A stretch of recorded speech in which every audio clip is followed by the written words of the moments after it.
Hello, Dan Smith here. I directed this film back in, well, it feels like a century ago. Yeah. The studio asked me to provide a commentary track for the DVD release. And wham! Straight into the action. No fluff or anything.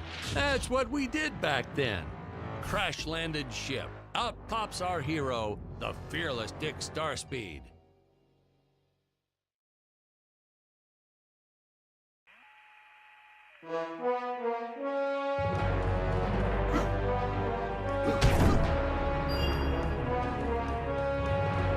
The ship's velocity reactor is damaged.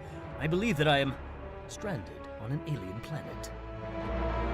Played, of course, by actor Jonathan Digby. Went on to some minor roles after this. Such a shame. I thought from day one this guy's got leading man written all over his face.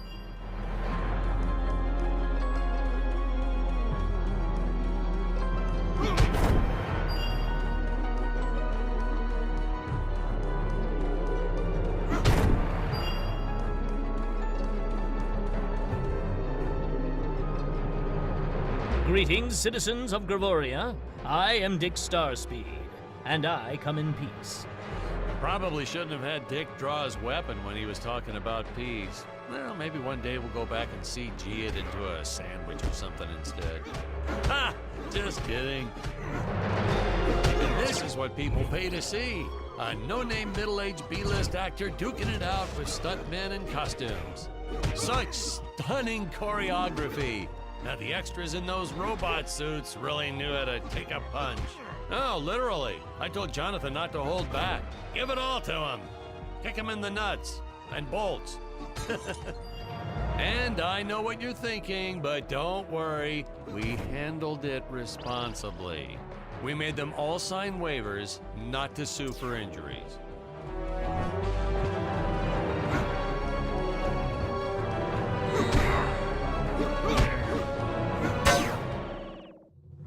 Holy smokes!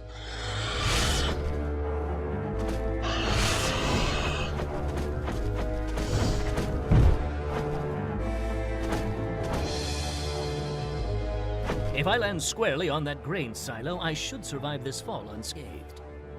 Well, I shouldn't say this now, but you could actually see the strings if you squinted hard enough.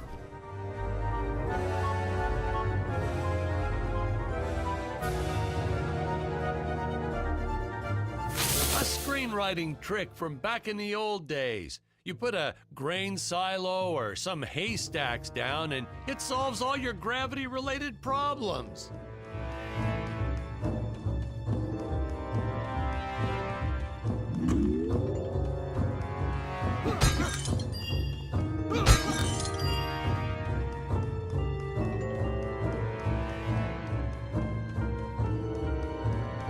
It appears some of my equipment was lost when my ship was shot down. But what luck! This high-tech scanner reports that my ray gun is nearby.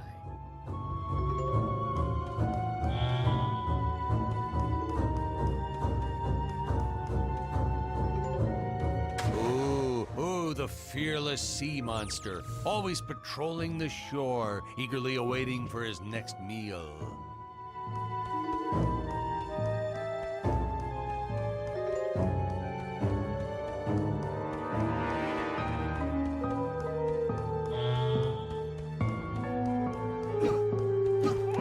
Dinosaurs.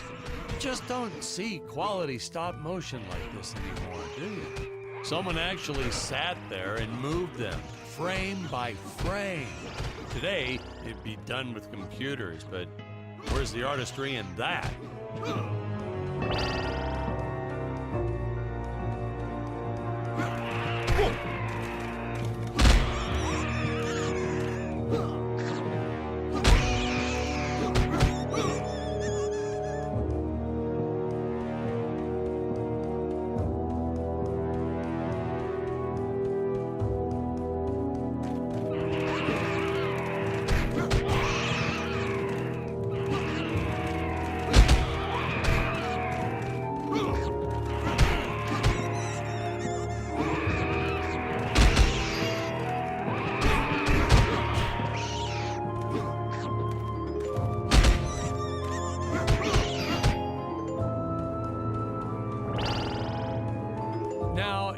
if the trees here look a little plastic, well, it's because they are.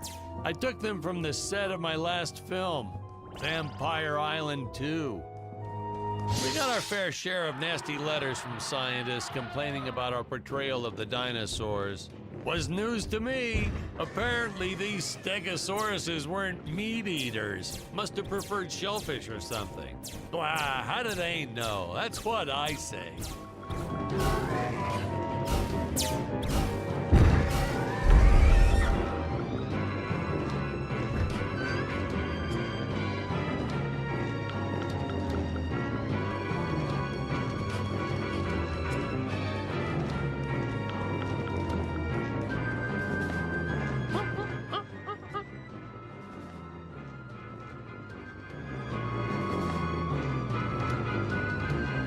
As usual, the local population is defenseless. That's where our hero steps in and saves the day.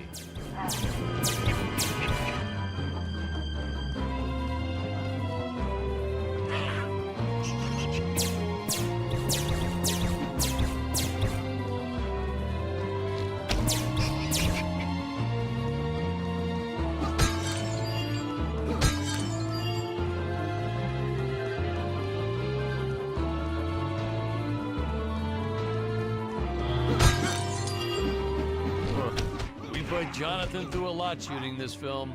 He wasn't the best actor, especially when reacting to getting hit. He's what you call a flincher. So I told the stuntman to really just go to town on him. It's the only way to get an honest performance sometimes. Our props master tried to make the weapons soft, but there's only so much you can do. Lucky for us, Dick's entire body was covered in that spacesuit. That thing was a lifesaver when it came to hiding bruises.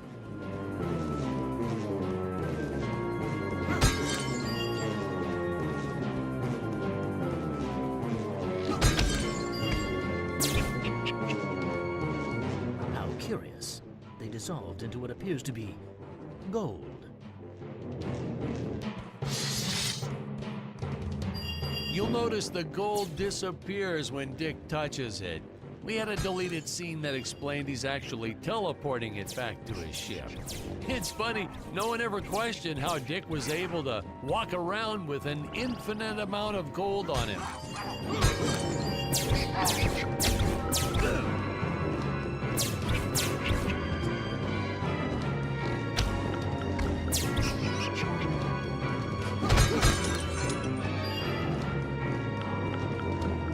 We had to redo these shots. Our first attempt was kind of a disaster. We tried using real apes, thought it'd cut down on the costume budget a bit. But have you ever tried working with apes? They are the worst actors ever. They don't sit still for a moment, and the second you take your eyes off of them, they're flinging their feces all over the place. Jonathan refused to work with him after he got, well, let's just say that he had to take more than a couple of showers one day. You know, you never forget the smell of monkey poo. We steam cleaned the studio top to bottom. Still never got rid of it entirely. All through the rest of the shot, we kept finding those little surprises hiding inside various props. Boy, were those the days.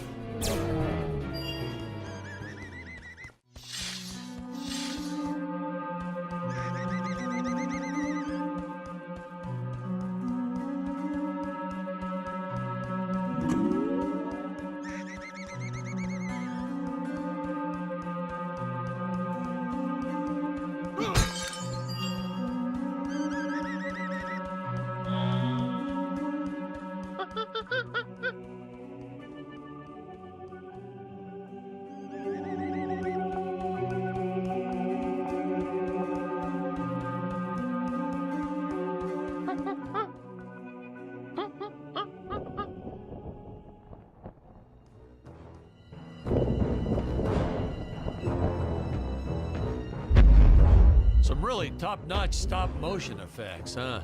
Unfortunately, we skimped on the Dick Starspeed puppet a little. The Earthman is not for you to eat, fiend. Well, this was groundbreaking. We had the woman rescuing the man for once. We were really ahead of our time with this scene, but well, then again, I've always been rather progressive. The studio exec didn't seem to get why it was such a big deal, though. Sorry, we don't see this as anything unusual. Ha! Of course! It's unusual. A woman would never save the man. It just doesn't happen. Not in the movies, not in real life. I don't know why we didn't get more recognition for this scene. No, I guess I was just a little too ahead of my time.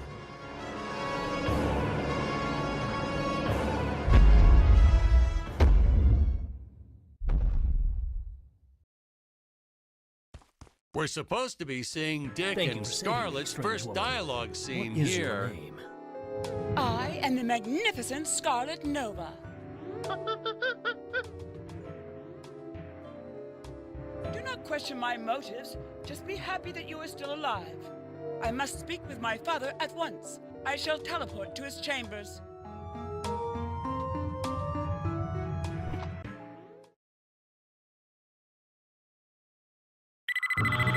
Huh?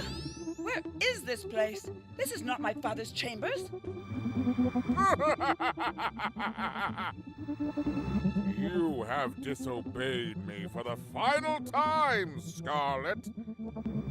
Enjoy an eternity in the Tower of Eternal Solitude. For all eternity! Ha, the old fool did not notice I am wearing my jetpack. Booster usage. Jump. Wait. Wait. Use booster. Survive deadly fall.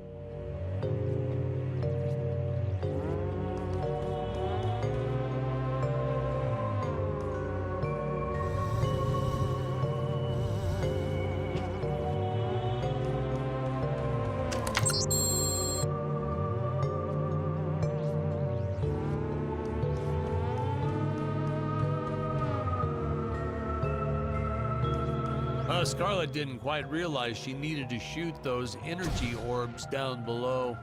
Keep in mind, Stacy was doing this on a soundstage, okay?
Ah, the energy imps.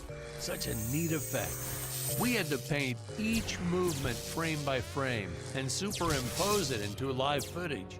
We were pulling all-nighters for weeks.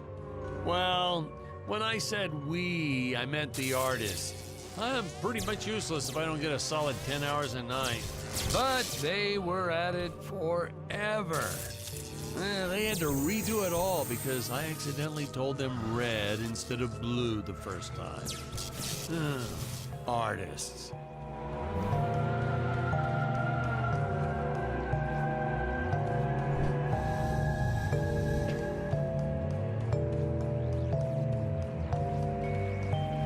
Curses!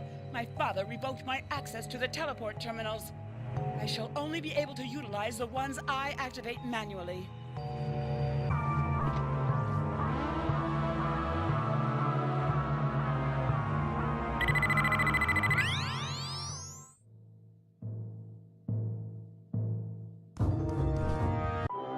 Ah, I knew you would return. Puny Earthman, you shall help me overthrow the Emperor. Why would you turn against your own father? How do I know I can trust you? Oh, this scene. This is practically Shakespeare in outer space. Just as the entire planet does. And, huh? Patrick, what's wrong with the video? Sorry, sir. Technical problems. Darn it, we're missing some really good writing here. There. Sorry about that. Well, we just passed right by her big scene. Basically, they agree to work together, but one must stay behind in the sleep chamber at all times. Should I rewind? Never mind, I'll continue from here.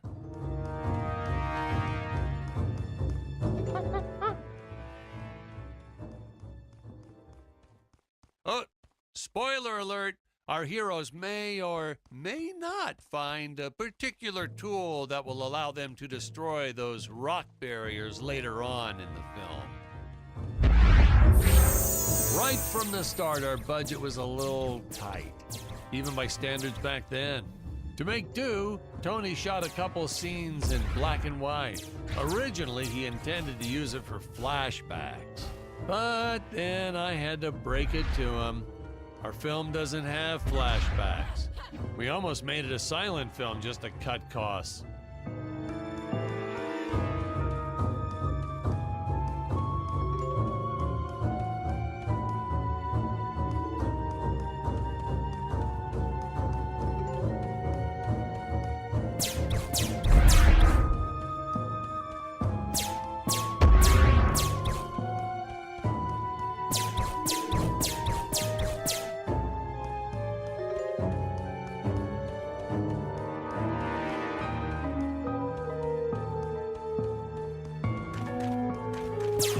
I felt it was an absolute necessity we have a T-Rex in this film, but we got this Serato thing instead. Of course, I went through the whole production thinking it was a T-Rex because, really, who can tell the difference anyway?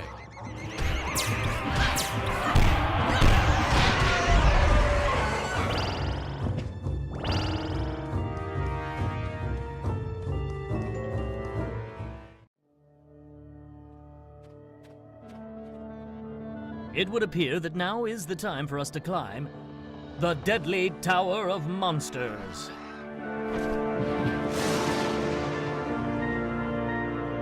Good screenwriting 101.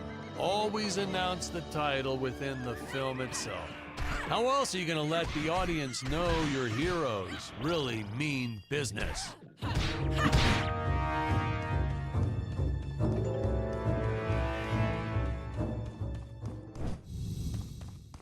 Now, that weapon, it's just an electric shaver, but you know, I bet you'd never guess it was, would you? They look so futuristic.